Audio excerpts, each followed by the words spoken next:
இதுதாங்க நம்ம ஊர் ராசி ராவுத்தனஹள்ளி அப்படின்னு சொல்கிற ராசிக்கல் பட்டி அப்படின்னு இருந்த ஊர். காலப்போக்கில் அதோட பேர் மருவி ராசி ராவுத்தனஹள்ளின்னு ஆயிடுச்சு. ஆர்ஆர்எல்லின்னு இப்போ சுருக்கமாக போஸ்டில் அட்ரஸில் எல்லாமே இருக்குது. ஊரோட இயற்கையை அமைப்பே இப்படி தான். ரெண்டு பக்கமும் மலை சூழ்ந்த மாதிரி இருக்கும். ஊருக்கு நடுவில், ரெண்டு மலைக்கு நடுவில் ஒரு ஆறு போகுது. ஆறுக்கு மேலே வாய்க்கால் போகுது. அந்த வாய்க்கால் வந்து ஊருக்குள்ளேயும் போகுது. இந்த மலையை ஒட்டி இன்னொரு கிளையாக வந்து வாய்க்கால் ரெண்டாக பிரிஞ்சு போகுது. இந்த மலை பார்க்குறீங்கள, இந்த மலை தான் வந்து ராசி மலைன்னு சொல்லுவாங்க.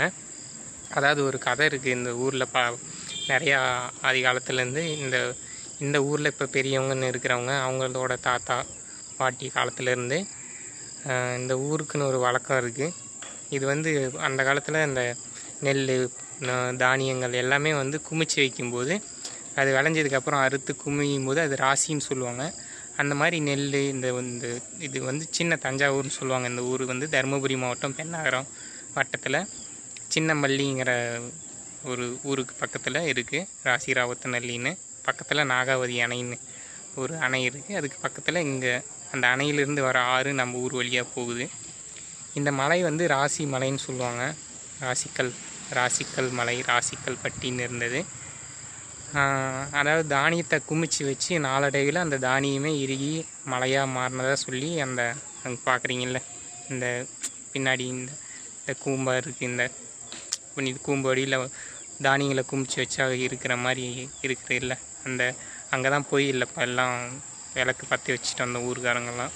நான் சின்ன வயசாக இருக்கும்போது நிறையா ஊரில் இருக்கிற எல்லா சின்ன பசங்க எல்லாம் பெரியவங்க எல்லாம் சேர்ந்து ஒரு 20-30 பேர் எல்லாருமே சேர்ந்து ஊரில் இருக்கிறவங்க எல்லோரும் சேர்ந்து இந்த வெல்லம் முட்டுக்கடலை இன்னும் சாப்பிட்றதுக்கு என்ன வேணுமோ எல்லாம், அப்புறம் ஊரில் எல்லாம் ஊதுபத்தி இந்த சாங்கி சம்பிரதாயம் செய்கிறதுக்கு உண்டானதெல்லாம் எடுத்துக்கிட்டு அங்கே போய் அந்த ஒரு பழக்கம் இருக்கும். அது அவங்க ஒரு வேண்டுதல் அது பண்ணிவிட்டு அதுக்கப்புறம் விளக்கு பற்ற வைப்பாங்க. அந்த விளக்கு வந்து ஊர்லேருந்து பார்த்தா அங்கே விளக்கு தெரியுது, மேலே பாருங்கள் எரியுது பார்த்தீங்களா.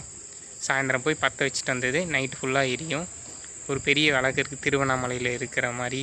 அந்த விளக்கு வந்து அங்கே ஊருக்கெல்லாம் தெரியும். அந்த அளவுக்கு பெரிய விளக்கு இல்லைனாலும் ஊரில் எங்கேருந்து பார்த்தாலும் தெரிகிற அளவுக்கு அந்த காலத்துலேயே ஒரு 10 லிட்ரு 15 லிட்ரு 20 லிட்ரு பிடிக்கிற மாதிரி ஒரு பெரிய விளக்கு செஞ்சு வச்சுருக்காங்க. அது சாயந்தரம் போய் எல்லாம் கும்பிட்டு பற்ற வச்சது அந்த வீடியோக்களில் இதுலேயே இணைக்கிறேன் பாருங்கள். அதுதான் நீங்கள் பார்க்குறீங்க, அந்த விளக்கு தான் இது. நம்ம ஊர் வந்து எப்பயுமே இயற்கையான ஒரு சூழலில் இருக்கிற ஊர். இப்போ தான் வந்து பார்க்குறீங்க ரோடில் பின்னாடி ரோடு பக்கத்துலேயே தான் வீடு இருக்குது. வண்டி வாகனங்கள் போயிட்டுருக்கு. தருமபுரிக்கு இங்கேருந்து நேரடியாக பஸ் இருக்குது. அதனால் பஸ்ஸு ஒரு நாளைக்கு 3 டைம் வரதுனால ரோடு போட்டு இப்போ கொஞ்சம் சரி பண்ணியிருக்காங்க. ரொம்ப நாள் ரோடு இல்லாமல் இருந்தது, மண் ரோடாக இருந்தது. இங்கேருந்து எங்கேயாவது வெளியே ஊருக்கு போகணும்னா ஒரு 2 கிலோமீட்ரு இந்த பக்கம் இல்லைன்னா அந்த பக்கம் போய் பஸ்ஸுக்கு அந்த டைமுக்கு காத்திருந்து ஏற மாதிரியான ஒரு சூழல் இருந்தது. இந்த ஊரில் வந்து தெலுங்கு பேசுகிறவங்க, அதாவது அந்த காலத்தில் அந்த எல்லைகளை பிரிக்கும்போது மாநிலத்துக்கு மாநில எல்லை பிரிக்கும்போது இது கொஞ்சம் இங்கே கிருஷ்ணகிரி இந்த தருமபுரி மாவட்டத்தில் தெலுங்கு பேசுகிறவங்க அதிகமாக இந்த கர்நாடகா இந்த ஆந்திரா இந்த எல்லைக்கு பிரிக்கும்போது இங்கே தெலுங்கு பேசுகிற மக்களாக அப்போ இருந்தே அதிகமாக இருந்திருக்காங்க. இங்கே இந்த ஊர்லேயும் எல்லாம் அதிகமாக தெலுங்கு தான் பேசுவாங்க.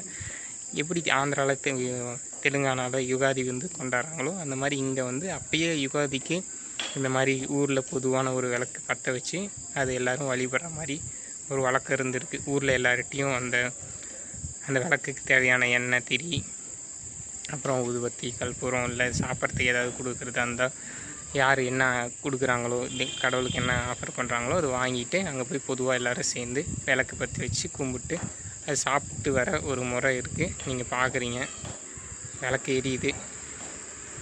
நான் ஊருக்குள்ளே மாடியில் நின்று அது கவர் பண்ணிவிட்டு உங்கள்கிட்ட பேசிகிட்டு இருக்கேன். நன்றி.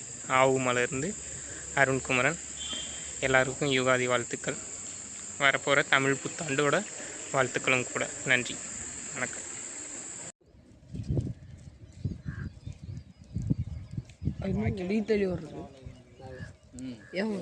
சரி எரியத்தெல்லாம் இல்லை மூடி மேலே மேலே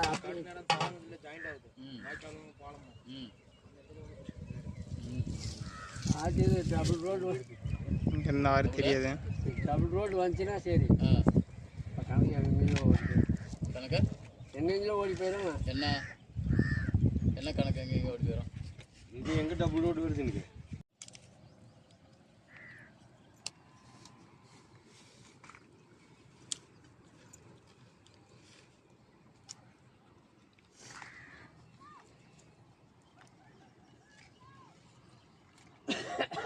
கத்தி எடுத்துட்டு வருவீங்களா? மறந்துட்டு வந்துட்டீங்களா நீங்கள்? மறந்துட்டு அவர் சூரியகேதி வச்சுட்டு பாரு.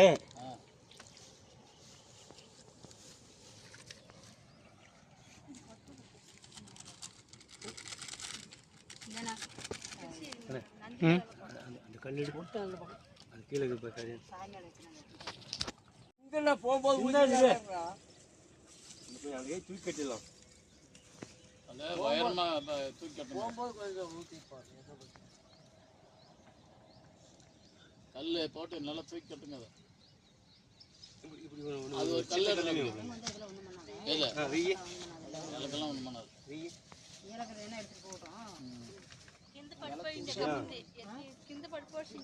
அந்த காலத்தில் கரடிங்க வந்து நெய் அப்பெல்லாம் நெய் அதிகமாக எண்ணெய் கிடையாது.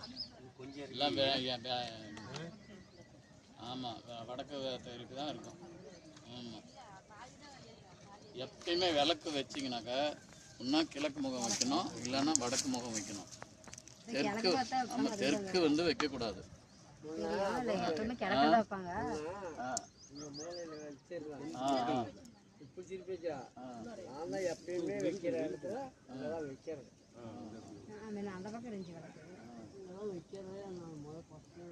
வாழைப்பழம் ஒன்று எடுத்து வாழைப்பழத்தை குத்தி வைனா ஊதி கட்டியெல்லாம் ஒன்று ஒரு வாழைப்பழம் எடுத்து குத்தி வைனா அந்த பக்கம் அவர் கையில் இருக்கிறத என்ன பண்ணிக்கிறேன் வச்சா அமைஞ்சு போயிடும் பாதியிலேயே. இப்படி